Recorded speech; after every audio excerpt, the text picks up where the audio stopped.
Hello everybody, it's Gail here from Ornamentology. I thought I'd talk to you about another journal. This is one that I made using this vintage curtain material. Again, it's a linen union. It's very beautiful. It's got these beautiful ridges on it. And I found in my collection this mother of pearl buckle. I would guess it's probably some haberdashery from the 1960s, I would think. And again, this pillowcase seems to be the gift that keeps giving. I've dyed this with avocado dye, and it's rather marvellous. I really like this ripped edge situation. This book is called The Vintage Collection.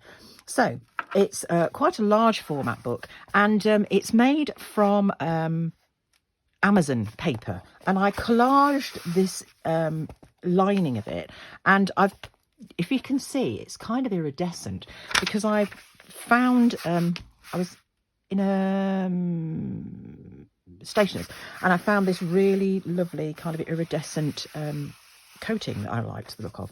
This is a download. I don't know where I got it from, but I can use it, so it's fine. It just complements the idea, and I'm just picking up on all the colours that are on the cover, really. So it's the usual mismatch of ordinary copy paper that's been set about with, in this case, a bit of coffee dye and some red cabbage. These little tiny cards. All of these are digital downloads. I think some of them were free. I think some of them weren't. I can't tell you who they're from. They all come from Etsy in some way, shape or form. And they just complement the situation, I think, quite nicely. I'm going to put that way around. I just quite like it that way around. Brown paper. My obsession with brown paper continues. A little bit of my own printing here on my gel plate printer. This is just splattered. It's marigold dyed paper, and then I've just splattered it with paint. This is from an old book, cookery book, country kitchen cookery book, and it talks to you about milk and such like, how to curd, how to make junket, how to make cream. These are just a few, again, of these little, they're sort of very serene, I think. You might wonder what they're doing in my world, but they're serene, and I just like them. And it picks up on the crumply brown paper. I quite like that. This is an envelope flap that belongs to an envelope that's round and through. I just wanted to leave it like that. I did consider turning it into a couple of tuck spots, but I think that might make an interesting place to just write some stuff. More of the same of this. Again, this book on birds seems to be quite prevalent. This is about the yellow wagtail, and this is the grey wagtail. Yeah, I can see they're from the same family. More of this paper from a digital download. My printer had a bit of a moment when it decided it run out of ink, I think. But I quite like the purplishness. More gel plate printing, a bit of a doily. You can't go wrong with a doily, can you? And I quite liked this. When I do these digital downloads, I quite like to mix them up. I quite like to take some from one thing and some from another. I mean, this has got spiders on. I really like that, to be honest, but you might not be your cup of tea. You can always cover it with something else. And these are just little tiny bits and bobbities that I find on my trails. And they might be a bigger thing that I shrink or whatever. They're that kind of thing. More brown paper, because why would you not have it? It's such a great resource, and it's free and it's wonderful, and people throw it out, and I just think it's very underutilised. And it's not coated with anything, so you can write on this. Something about sewing, really. It's a table of widths of fabric. I think it's American, so it probably doesn't apply to England, but, you know, it's just interesting, isn't it? Bit of digital download. The other side of that purpley strangeness. It was fine one side, look. It's just it ran out of black or something. I don't really know. I don't understand printing, I have to tell you. More brown paper. A little bit from the ledger, but I decided I was going to emboss that. So a bit further along, you'll see what's going on there. A bit more gel plate printing. A bit more from that sewing and textiles kit. This is lovely. I just kind of chucked water at it and left it on top of the dustbin, and it all went very well. The Saint of the Candles. This is an interesting digital download that I liked the look of, but I decided instead of just printing it on ordinary paper, oops-a-daisy, I'm whittling you about now, that's not good, is it? I'd print it over the book about Yorkshire. So we cannot boat on Buttermere, but we can on Crummock. And it just talks about boating on Windermere, really. But I printed this over the top because I just thought it was interesting, to be honest. And that's needed a bit of reinforcement in the middle. And then we go to the other half of the book. So we're seeing the same things from the other side, really, if you will. Again, avocado paper. I ran this through the embossment, deboss this side, emboss this side.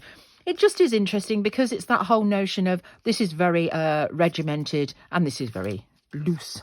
A tag, which I haven't put a ribbon on because, you know, you might want to choose your own ribbon. More paper. There's plenty of writing space in here. Quite like that as an image. It works with the brown paper. Oh, back to the spiders. Sorry, I'll flick over them quickly in case you get a bit beyond yourself. Spells and poisons. I don't know. You might need them. And, you know, there are people that walk amongst us that irritate us, aren't they? I'm not suggesting that we poison them. Just saying. Bit more gel plate printing. Moving swiftly on. The legs of the bird. Thank you very much, both sides. This is interesting. Where it's splashed and not splashed, you kind of get this really interesting, almost like watermark. Well, I suppose it is, isn't it? And then in the envelope, I've put you some bits and bobs to fiddle with. So they're little die cuts of flowers and foliage and a couple of little labels and this little thingamajiggy here. I don't even know what that's about, but it's kind of interesting. And you can dissipate those along. If the spiders offend you, you could cover those, I suppose. My little embossment thingy, which appears at some point. This is just more about that cookery book. It told you how to... when I buy a troop of ducks, they are young. I put them in a pen, feed them upon oats, cabbages, lettuces and water and keep them very clean. That was William Cobbett. Good for you, mate. I'm all in favour of keeping your ducks well and probably in a row if you can. More of this. The other side of the gel printing. This brown paper, a bit more of this. I quite like this, and I've made this into a little concertina book, so you can kind of do as you will with it, really. If you wanted to cut them up and have them separately, you could. It's your book eventually, and you do as you will with it.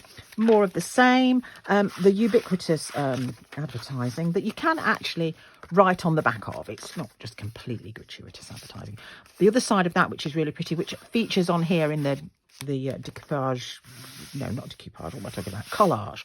And then I made a little book. It's got the corsets on this side and some kind of, I don't even know what that's supposed to be. It's a corset dress protector. Who knew we even needed one of those? And just some papers of varying shades that kind of keep with the colourway, really. It's just a little take it and go notebook because, you know, you can never have too much writing space. And that's kind of it. I've zigzagged and straight stitched round like you do. This is quite a strong pocket because it was that way and I just folded them in. My sewing machine, bless it, it's from the 1970s. It's not new, obviously, and it's not my original one. My original one, sadly, just died. It became unviable to repair, which was very sad because I'd had it for a very long time. But, you know, you get used to stuff, don't you? And then I found this second-hand one. It's from the 1970s, so it's not a different vintage to the one I had, really. So, what do we need to know? It's called the Vintage Collection. It's £35. I've 3 whole pamphlet stitched, why would I not, with embroidery thread, or floss, as they call it in America. They never have the same name for the things as... Oh, I suppose it's because they're American. What am I talking about? It's 18 centimetres wide and it is 25 centimetres long, which in inches is 7 1/4 by 9 1/2 or thereabouts. It's ready to go. It's card. It's fabric, so it's quite a robust cover.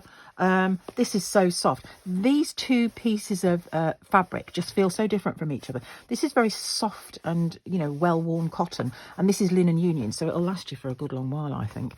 And there it is. It's ready whenever you are. The same rules apply, obviously. If the postman can come to you, then this journal can get to you. And again, I've written on the label in pencil, so you can actually rub all that out if you want to and write your own little message on. And it's called the Vintage Collection because of, you know, it's got vintagey stuff in it, I suppose. But I really like that. I think that just complements that so nicely. Anyway, there it is. It's ready to go whenever you are. Thank you so much for your time and thank you for listening. Good morning.